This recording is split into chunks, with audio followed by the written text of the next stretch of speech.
Hi all, welcome back to my channel. నా పేరు పూజిత. మీరు ఎవరైనా మొదటిసారిగా నా ఛానల్ చూస్తున్నట్లయితే please do subscribe to my channel.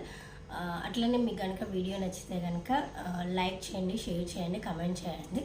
నచ్చకపోయినా కూడా కమెంట్ చేయండి, ఎందుకంటే నాకు ఒక ఫీడ్బ్యాక్ లాగా కూడా యూజ్ అవుతుంది. సో ఈరోజు అయితే నేను ఏం చెప్పాలనుకుంటున్నాను అంటే, మన న్యాచురల్ రీసోర్సెస్ అంటే ఇప్పుడు ఫర్ ఎగ్జాంపుల్ అదేమంటారబ్బా సూర్యరశ్మిని ఉపయోగించుకొని మనకి సోలార్ ప్లేట్స్ని ఉపయోగించి ఎలక్ట్రిసిటీ జనరేట్ చేయడానికి దీనిని ఈ పథకాన్ని ప్రోత్సహించడానికి సెంట్రల్ గవర్నమెంట్ వచ్చేసి మనకి సూర్యఘర్ యోజన అని స్కీమ్ను లాంచ్ చేసింది కదా. సో అలాగే ఒక పేర్లేని సర్వే తెలిపిన ప్రకారం ఏంటి అని అంటే, మనము అంటే యాజ్ అ ఉమెన్ గిన్నెలు క్లీన్ చేయడానికి డిష్ వాషర్ క్లీన్ చేసి యూజ్ చేసే వాటర్ కంటే కూడా 10 రెట్లు ఎక్కువ వాటర్ అనేది యూజ్ చేస్తారంట. వాటర్ కూడా న్యాచురల్ రీసోర్సెసే కదా. సో దీనిని కూడా ప్రొటెక్ట్ చేయడానికి ఉమెన్కి ఏమన్నా సబ్సిడీ కింద డిష్ వాషర్లు కొనిపిస్తే బాగుంటుంది అనేది నా ఒపీనియన్.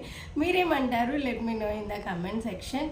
సో ఛానల్ని సబ్స్క్రైబ్ చేసుకోండి. Thank you for watching. Video నచ్చితే please do like, share, comment. Thank you.